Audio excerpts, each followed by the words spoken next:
उनकी आत्मा का पार्ट खुलता है, उनके मनके का नंबर प्रकट होता है, प्रत्यक्ष होता है, तब वो आत्माएं चावल का रूप धारण कर लेती हैं। इसलिए हमारी भारतीय परंपरा में आज भी जब आत्मा रूपी तिलक लगाते हैं आत्मा के टिकने की यादगार, तो तिलक के साथ चावल भी लगाते हैं। सिर्फ अपनी आत्मा की याद न रहे कि हमारी आत्मा यहाँ टिकी हुई है, लेकिन इन आत्मा के साथ साथ और दूसरी आत्माएं भी हमारे सर माथे पर। कौन सी आत्माएं सर माथे पर? देह अभिमान वाली, या जिनका देवान का छिलका उतर जाता है वो सर माथे पर टीका लगाते हैं, तो उसमें धान लगाते हैं छिलके वाला या चावल लगाते हैं? तो किन आत्माओं की यादगार है वो? वही जो इस विश्व, इस शरीर रूपी, ये सृष्टि रूपी वृक्ष के मूल बीज हैं 4, उन बीज रूप आत्माओं की यादगार वो चावल भी लगाते हैं। अकेला अपन को याद नहीं करना है, अपने साथ साथ अपने बच्चों को भी याद करना है। एडवांस पार्टी जब शुरू होती है तो पहले पहले ब्रह्मा के मानस पुत्र 4 ही उत्पन्न होते हैं। कौन है वो? सनातन, सनंदन, सनत कुमार, वो ही बीज रूप आत्मा है इस सृष्टि की। ये परंपरा किसने चालू की? कि आत्मिक स्मृति में जब टिको तो अपन को ही याद नहीं करना है, अपने बच्चों को भी याद रखना है। मुझे आत्मा से वर्षा लेने वाले मेरे बच्चे भी हैं, उनको भी नंबरवार वर्षा देना है या नहीं देना है? हैं? देना है। तो ये परंपरा किसने चालू की? कौन सी आत्मा निमित्त है जो साकार में आकर के ये परंपरा चालू करती है? जो गीता में भी लिखा हुआ है, मम वर्तमान वर्तन्ते मनुष्या पार्थ सर्वसः। दुनिया में जो भी श्रेष्ठ लोग हैं वो मेरे रास्ते का ही अनुगमन करते हैं। तो भक्ति मार्ग में जो श्रेष्ठ भक्त हुए हैं उन्होंने ये परंपरा किसको याद करके शुरू की? किसको फॉलो कर रहे हैं? अरे एक ही शिव भगवान है। वो जब इस सृष्टि में आता है तो यज्ञ के आदि में भी 4 घोड़ों का जिक्र किया है। जो शरीर रूपी रथ है अर्जुन का, सद्भाग्य का अर्जुन करने वाला रथ, उस रथ को 4 घोड़े दिखाए हैं। कोई तो एकदम राइटियस, कोई नंबर 2 में राइटियस, कोई नंबर 3 में, कोई नंबर 4 में। माने 4 वाला ज्यादा अनराइटियस, 3 वाला उससे कम अनराइटियस, 2 नंबर का और कम अनराइटियस, और अव्वल नंबर का पक्का राइटियस। वो 4 बच्चे हैं भगवान बाप को, 4 धर्मों के बीज हैं। ब्रह्मा बाप के द्वारा, जिसे प्रजापिता ब्रह्मा कहा जाता है, उसकी मानसी सृष्टि है, देह की सृष्टि नहीं है, आंखों की सृष्टि नहीं है, मानसी सृष्टि से पैदा हुए। वहां से ये परंपरा चालू हुई कि भगवान बाप ने ब्रह्मा के अपने 4 पुत्रों को नंबरवार विश्व की बादशाही दी।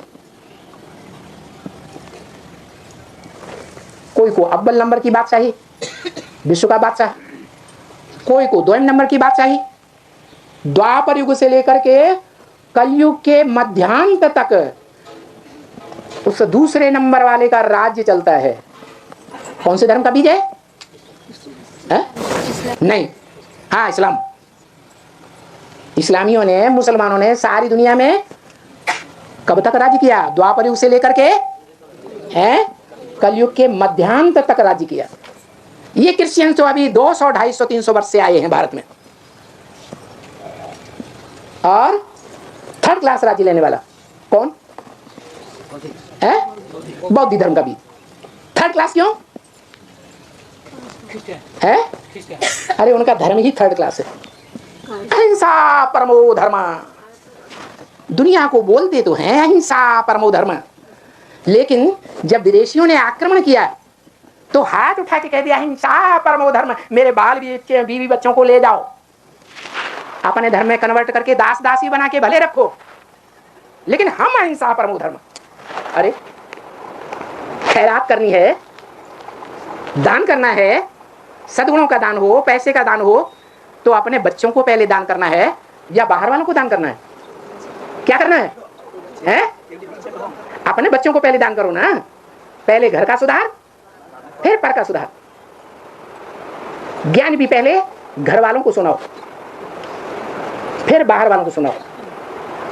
बीवी बाल बच्चों को छोड़ दिया, बाहर जाकर के ज्ञान सुना रहे हैं। बाहर फर्स्ट क्लास सन्यासी। इसलिए सन्यास धर्म की शुरुआत ही वास्तव में बौद्ध धर्म से होती है। जो सन्यासी भीख मांगने वाले हैं, भीख मांग के जिंदगी चलाते हैं, स्वार्थी हुए या परमार्थी हुए हैं? स्वार्थी हैं। ये थर्ड क्लास धर्म है। चलो फिर फोर्थ क्लास धर्म कौन है? क्रिश्चियन धर्म।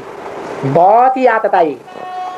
मुसलमान कम से कम भारत में आए, भारत के हिस्सा बनकर के रहे या लूट के ले गए? हिस्सा बनकर के रहे, भाई बंद बनकर के रहे। इन क्रिश्चियंस ने क्या किया? जो भाई बंद बनकर के रहे उनमें भी क्या करवा दिया? हिंदुस्तान पाकिस्तान बंटवारा करवा दिया। ये सबसे जास्ती लूटते हैं। भारत की धन संपत्ति को सबसे जास्ती लूटने वाला कौन सा धर्म? क्रिश्चियन धर्म। ये फोर्थ क्लास। तो देखो, भगवान बाप भी आकर के अपने मूल सृष्टि रूपी वृक्ष के 4 बच्चों को नंबरवार बादशाही देते हैं या नहीं देते हैं? हैं? देते हैं। फोर्थ क्लास वालों को भी 200-250 वर्ष की राजाई दुनिया में दी या नहीं दी? है? अरे 200-250 वर्ष कौन से धर्म का नाम बाला हो रहा है दुनिया में? है? किसी धर्म का नाम बाला हो रहा है। ये बादशाही उनको कहां से मिली? है? बाप से मिली। कौन से बाप से मिली? शिव बाप से मिली। हाँ, यही कहेंगे, शिव बाप से मिली। क्योंकि शिव बाप के फोर्थ क्लास श्रीमत को अपनाने वाले हुए, फर्स्ट क्लास श्रीमत को अपनाने वाले नहीं हुए। जो फर्स्ट क्लास श्रीमत को अपनाने वाले हैं उनको राजाई देने वाला इस सृष्टि पर मनुष्य सृष्टि का बीज रूप बाप है। बाकी उस बीज रूप बाप जो देह अभिमानियों का भी बाप है और आत्मा अभिमानी वालों का भी बाप है। वो देह अभिमानियों के बाप को देह अभिमानियों से वर्षा मिलता है। तो देह अभिमानी बाप कौन है? दुनिया का सबसे बड़ा देह अभिमानी। देह भान में आता है तो सारी दुनिया को भस्म कर देता है। अरे कौन है? बुद्ध? इस्लामी? बाबा ने कहा इस्लामी तो पहले मरेंगे। इस्लामी कैसे है? क्रिश्चियन सारी दुनिया को भस्म करेंगे।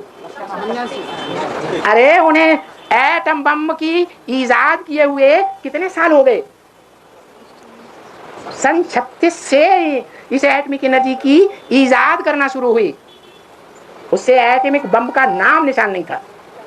भगवान आता है तो दोनों कार्य कराता है, स्थापना भी एक तरफ और विनाश भी दूसरी तरफ। विनाश दुनिया को दिखाई पड़ता है लेकिन स्थापना दिखाई नहीं पड़ती। वो पेट के अंदर शुरू होती है, गुप्त होती है, वो अभी भी हो रही है। जो विनाश का कार्य है वो दुनिया को सामने है, लेकिन विनाश करने वाले जो एटमिक एनर्जी है उसको बनाने वाले रशियंस हों या अभी अमेरिकन्स हों या कोई भी यूरोपीय देश वाले हों, उनमें इतनी ताकत नहीं है जो अपनी ही बनाई हुई शक्ति का यूज कर सके। कर रहे हैं यूज? हैं? क्यों नहीं कर रहे हैं? पावर नहीं? हाँ, डरते हैं। अगर इसका उसको हमने यूज किया तो हमारा भी विनाश हो जाएगा। तो ये मानसिक पावर कौन देगा फिर? शंकर द्वारा विनाश गाया हुआ है। मुरली में बोला शंकर तो कुछ नहीं करता, बेचारे को फालतू फंसा दिया शंकर द्वारा विनाश। अरे शंकर के तो जितने भी चित्र हैं उनमें ज्यादा चित्रों में वो कुछ कर्मेंद्रियों से कर्म करते हुए दिखाया गया। किसी ने देखा? नहीं देखा। वो कर्मेंद्रियों से कोई कर्म ऐसा नहीं करता जिससे विनाश हो। अगर शक्तियां विनाशकारी हैं तो उनको भी प्रेरणा देने वाला कौन है? शंकर ही प्रेरणा देने वाला है।